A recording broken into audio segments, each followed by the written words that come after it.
anxiety or depression or mood swings and things like that, it's your body telling you that there's an imbalance somewhere and it's just not feeling quite right. Why is this bothering me so much?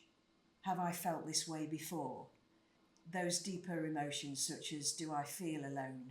You might be feeling bloated, you might feel sluggish, you might be looking in the mirror just not really liking what you see. Change is really difficult. It can be scary. There can be all kinds of reasons for that. You can't expect to just do that and for everything to be okay. You just can't. It's not realistic. We're back for part 2 in our 3-part series with Jo and Amanda from the Wellness Network, which is a community interest company. And last week we were getting into, the foundation and how you guys came to do this work. And I'm loving this conversation. So let's get back into it, really. So we were talking about trusting ourselves and kind of mindset as well. We were talking a little bit about that. And we got on to mental fitness, really. We talk about physical fitness all the time, don't we? So I wondered if you guys could say a little bit about that mental fitness and what that means. So to me, mental fitness means looking after your mental health, just like physical fitness. You go into a gym, you work out, or you'll go for a walk, or you might have a dance, like whatever it is, but you're moving your body.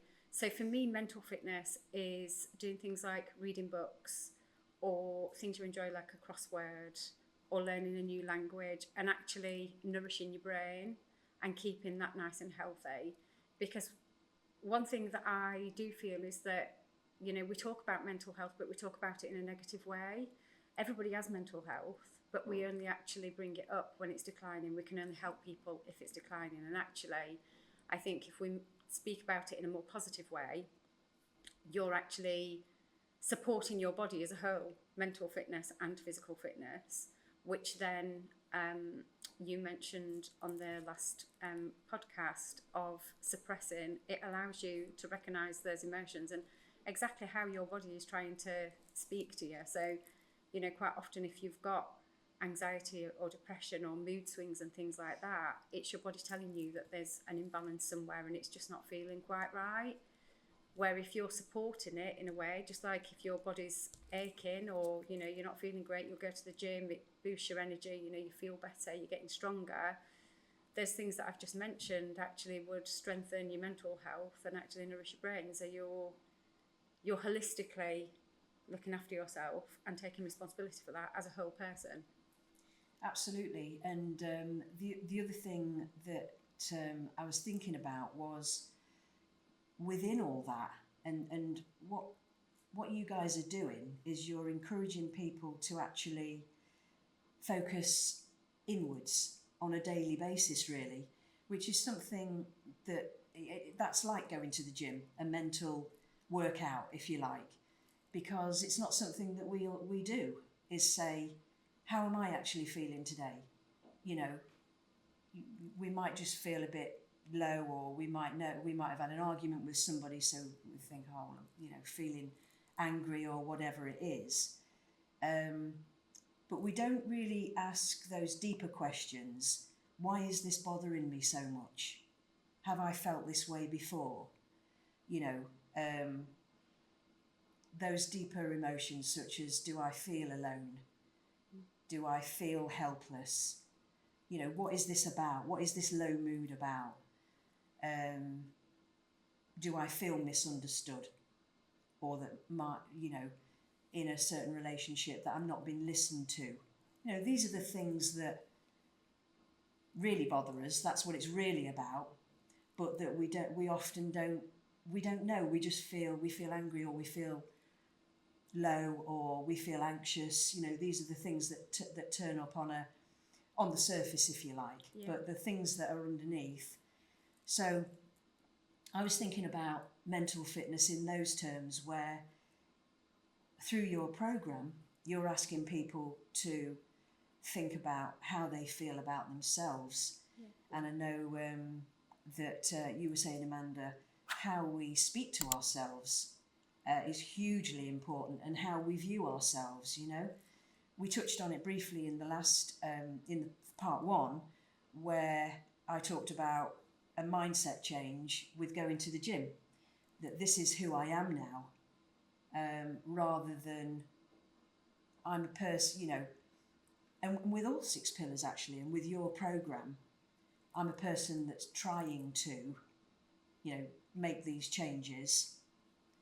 That's fair enough at the start, but I think somewhere along the line, if you can make that, this is what I'm doing now, this is who I am, and we were talking about gaining trust in ourselves when we can do that.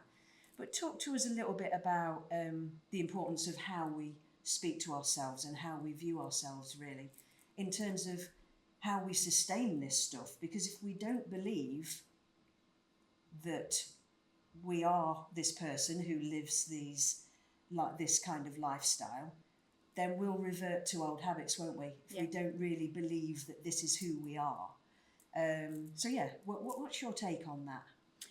So my take on that is the very first step is getting aware. So having the awareness of how you speak to yourself, how you see yourself. But also, once you've got that awareness, and that can come through doing practices like journaling is an amazing way, because all the questions that you've just said, you can write down.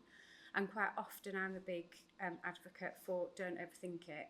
Ask yourself that question, whatever comes up, just let it go onto the paper. Don't be worried about how it looks like grammatically or anything, just put it down. And sometimes it'll make no sense. And I've been guilty myself of putting things down, asking myself another question, and actually contradicting myself with the answer that comes up, because it's like, where's that come from? So you really get an awareness deep down of what's going on, and then start thinking about what do you want, what are your desires, but it's how that's going to make you feel. Because I always use like a weight loss example, because it's easy for a lot of people to understand. But you might be feeling bloated, you might feel sluggish, you might be looking in the mirror just not really liking what you see, and you decide that you've got these jeans or a dress in your wardrobe that you've had there for years and you want to get into it, so you make that your goal. And the problem is you get to that goal and then you start getting complacent and going back to what you did, and you bungee jump right back to where you were, because you're not really truly seeing yourself as that person. And actually, as you were saying, when you go within, you visualize what that feels like, so you're feeling it before you actually achieve it. And so really what we tend to say to people that come on our program is, it's not about the goal, it's about the lifestyle that you are creating and how that's going to make you feel, so it's sustainable. So you get to that point, but you are aware of the thoughts that are coming up, you can catch them, you know that you can change the next thought that comes. But you also know that that desire isn't actually losing the weight. It isn't actually about getting into your clothes. It's about how it's going to make you feel. And that's how you become that person. Absolutely. And I was thinking there, whilst you were talking, the importance of all of this, no matter what the changes might be, and the habit stacking, or whatever way you want to say it, is being patient with ourselves through this process, really, because change is really difficult. It can be scary. There can be all kinds of reasons for that, and so it's a huge thing, isn't it? Changing how we view ourselves, really. And so I was thinking about that, and how it can be really complicated. Be patient with ourselves, and when we might feel like we've made 2 steps forward and 3 back some days, and that's absolutely to be expected, really. The importance of kind of saying it's all right, I'm doing the best I can, we're not looking for perfection, I'm having an absolute rubbish day, it's going to happen, it's okay, I'm in it. Give myself a break today. If you've been thinking in a certain way, feeling in a certain way for a long time, you can't expect to just do that and for everything to be okay. You just can't. It's not realistic. If it's taken you 10, 15, 20, 40 years of not so great habits, not so positive thinking, surrounding yourself with not the right people who are lifting you up, maybe watching the wrong things on telly, focusing on the wrong things generally in life, you can't suddenly expect to be skipping down the street happily after a few weeks of trying a few things. It's tough because change is difficult. If it was easy, everybody would be doing it all the time and there'd be no what's the fuss about. Yeah. So it has to be small, it has to be manageable, but as Amanda says, you've got to feel it and believe it. Otherwise you're not going to get anywhere. I think the other thing to that as well for me, and it's something that I've had to ask myself quite a few times, is when things are coming up and it's not necessarily about you, it's a situation that you're in your environment, but those feelings come up or you're allowing something to hold you back, because I know a lot of people don't like to hear it, but we do allow ourselves to be held back. It's our choice. One of the questions for me that's really good is asking myself what part I'm playing in that and why I'm allowing it to keep playing out. Because I'm getting something from it, obviously it's not keeping coming up. Because if it wasn't giving me something, I would be looking to change something. So what is it that's actually, like, what's it giving me? And quite often, I was only having this conversation with someone yesterday of, you get lots of people that will say, oh, you're self-sabotaging. We never self-sabotage. We're protecting ourselves. And if you're playing something out and you're a part of that, quite often it's because your nervous system doesn't feel safe. And it's finding out, okay, why doesn't it feel safe? What can I do to actually allow it to feel safe? And again, that comes back to that habit stacking. What makes me feel good? And it's actually reprogramming is constantly doing things over and over again, but also understanding that sometimes you're going to do things that aren't right for you, and that's okay. You can try something else. And as you get further on, you have to tweak things, because some things will work for a little while and then they won't.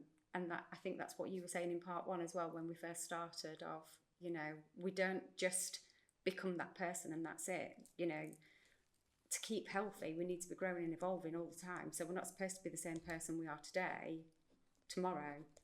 And a lot of people don't quite understand that. It's funny because we use different things to measure how people are feeling at the beginning of the programme. And we always say to them at the end, because generally speaking, they've all moved in the right direction, or some things have moved in different ways. But we say to them, you will never hit 10, because now you've started on this journey of improving your health and your happiness and your outlook on life. 10 is going to be an elusive thing. So that's not, which is great, because it just shows. Some people go, oh no, they've just realised, what have I done? I've started on this path. But it, you know, others are like, this is really exciting, because if I'm feeling a 9 right now, and I know that 9 is going to be a whole different 9 in 6 months' time, incredible. Yeah, absolutely. And I think what you're talking about there is the difference between perfectionism, which, you know, lots of people struggle with that, that where they maybe want to strive for perfection because maybe there's a you know, you were saying about safety. I don't want to be criticised. You know, that I've had a history of that, and I think what you were talking about there as well is patterns in relationships, where sometimes we feel that we've got to deny our needs, I think is what you were kind of... Yeah, no, absolutely. You know, where I need to deny my needs and make sure that the other person is okay in order for the relationship, and in order to keep this relationship okay, taking responsibility for others, feeling like you have to be the one that keeps everybody together. And so I think that that's what you were meaning when you were saying that's the part that we're playing, that in order for us to be safe, that's what we've learned, that we need to deny our needs. Is, you know, people pleasers, lots of people really struggle with that. And so we end up in those patterns in relationships, and we wonder, how come this keeps happening to me? And when we actually look at it on that deeper level, It can be, oh right, yeah, actually, I do struggle to receive from people actually, because I can't trust them. I can't rely on people. I can only rely on myself. So as a result of that, people are kind of at arm's length in a way. And they Hugely play important. it safe, because that way they can't get hurt, they can't fail, and everything just stays the same. Yeah, absolutely. And that can be a barrier, you know, to people working through a program such as yours. And these things are hugely important to acknowledge, aren't they? And some of that stuff is not easy for people to move through and take small risks, not, you know, not asking people to sort of jump off a cliff, so to speak. But sometimes it takes to step out of the comfort zone a little bit with measured risks, Absolutely. let's say. In what we call the stretch zone, that's what we always talk about. Right. Stretching you, not putting you into pain. It has to be a little bit, otherwise we are just going to stay there. And in that supportive environment that you guys provide as well, hugely important. And I think that's one of the messages that Joe and I always want to get across. You know, we're not someone that's coming in and saying, do this and it'll be fine. Like, we've lived it. And all the things that you were just saying, I've been guilty of. And I don't particularly personally like the word people pleaser, but it's relatable to people, and it is what it says on the tin, isn't it? Yeah. You know? But for me personally, what that breaks down to is I wasn't taking responsibility for my own health, but I had no boundaries in place either, because I was scared that if I did, I'd lose everybody. Where what I've learned is that by taking responsibility and putting the boundaries in place, I can actually support people in a much healthier and a much better way, because my cup is overflowing. And so I think for us, the message is that you can do it like we've done it. We're here to hold the space for you. You know, it's okay. And I think one of the other lessons that I learned, and I shared this in one of our programs, was when we very first started this, it was put together because of what we were going through with my daughter and what she was going through, like her mistreatment. But actually, it was for me, because it had such a detriment on my health, and it had a domino effect on my other daughter's health, and, you know, all these things. So when we talk to people, a lot of people, I think that it's for people who are suffering with mental health. It's actually for anybody that's suffering physically, mentally, or emotionally. And that's the person that's possibly going through, whether they're going through services or whether they're struggling, but it's also for their family or their friends, because it's not just about one person, it's about a whole environment. Absolutely. That is so true, isn't it? And when people who really struggle to ask for help, can feel quite alone, because even though they might have people around them, if they struggle to express how they're feeling on an emotional level, it's really difficult, isn't it? We talk about healthy relationships on the podcast, that when we're trying to paddle our own canoe and we feel that we can only rely on ourselves, I guess it's really tough, isn't it? And so that's so important, that community that you guys have developed for people, really. And I liked what you were saying about, actually, through this process you need to try things out. Might not work out. It doesn't mean it's a failure. It means, okay, that's valuable information. That one's not for me, or at least that version isn't for me. Yeah. You know, so, and you have to go through that process, don't you? Really, be willing to fail, for want of a better word, because to me it's not failure. It's a part of the process, of the learning process. Absolutely. We are all unique. We all very different. We feel different on different days. Some days something will work for us and it won't work for us the other day. And it's just understanding that, okay, the more things we can try, the more things we can go, okay, actually, maybe this will do it for me today. Maybe this is what I need. Because we don't come in a box, unfortunately, with instructions and this is how, press this button and everything will be fine. So it's up to us to learn what works for us, rather than waiting necessarily for your GP to give you a solution. Yeah. I'm thinking two questions around that. What would you say directly to someone listening who, because we were talking about individuality earlier and strengths and so-called, we were talking about culture, weren't we, and how we're supposed to fit in a box. What would you want to say to somebody directly who feels different to other people? They feel there's something wrong with them. That can be born out of many things, can't it? Not least bullying. I know that sometimes somebody's bullied, you know, when they're young, they can really have quite a feeling of there's something wrong with them, fundamentally wrong with them.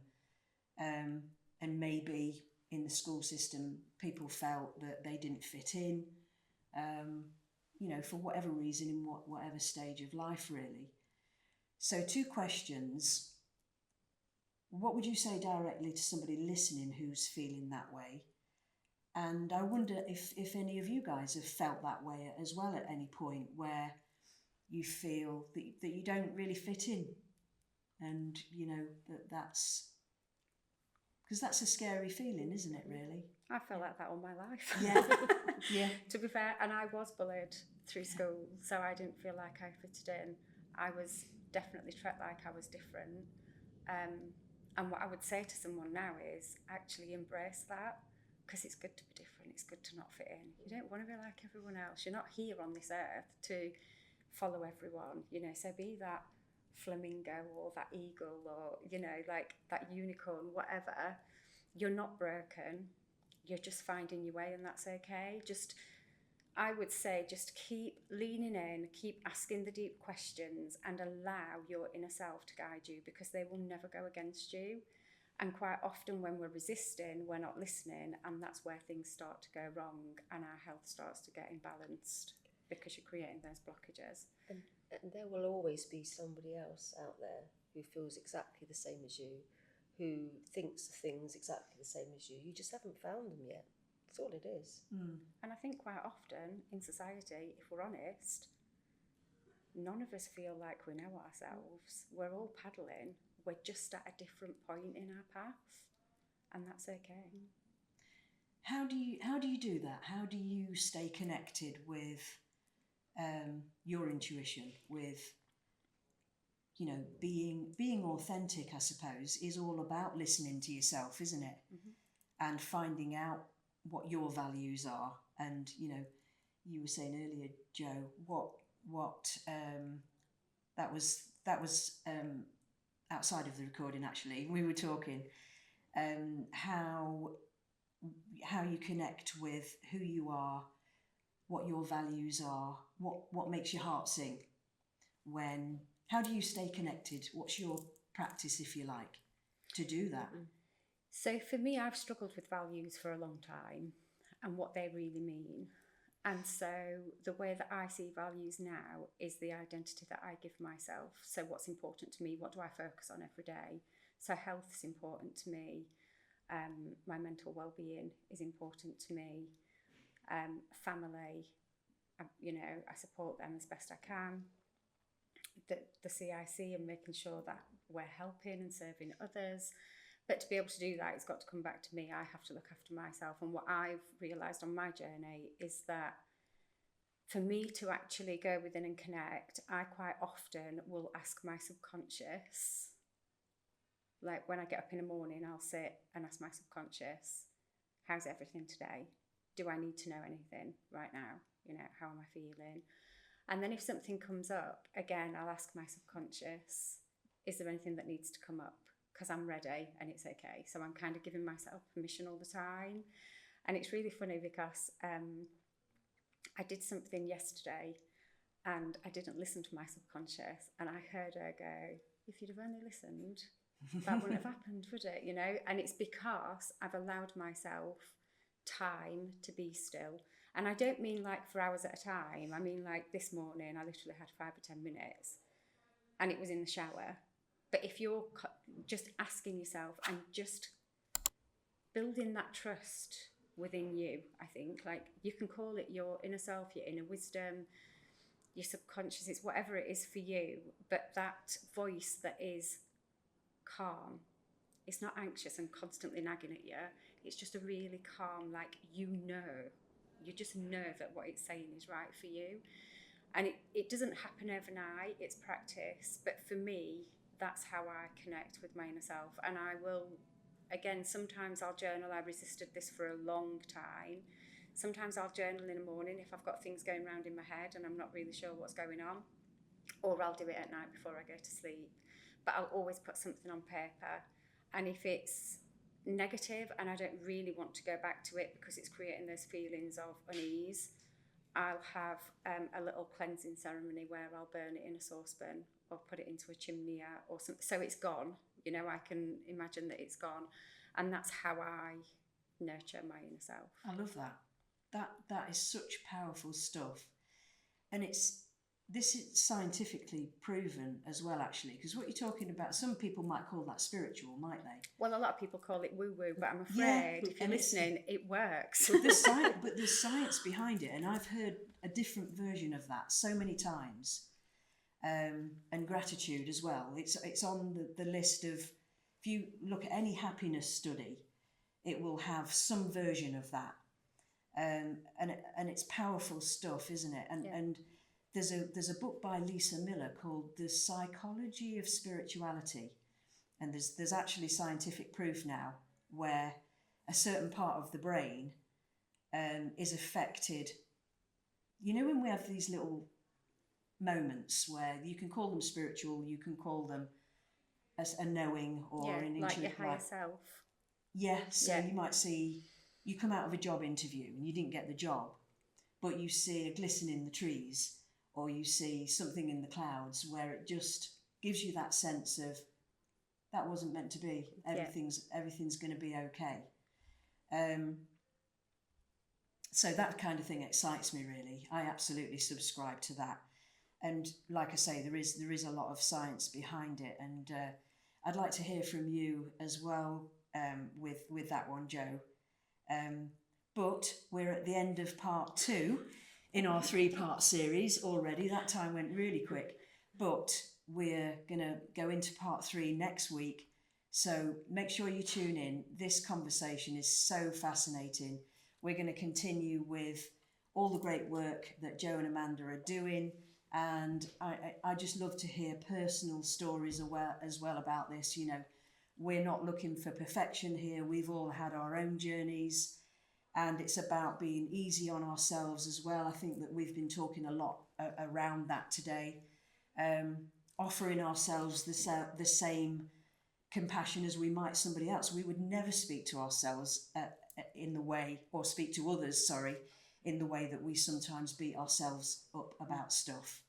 So thank you for joining us today. I hope you are enjoying this conversation as much as me, and I'll see you for part 3 next week.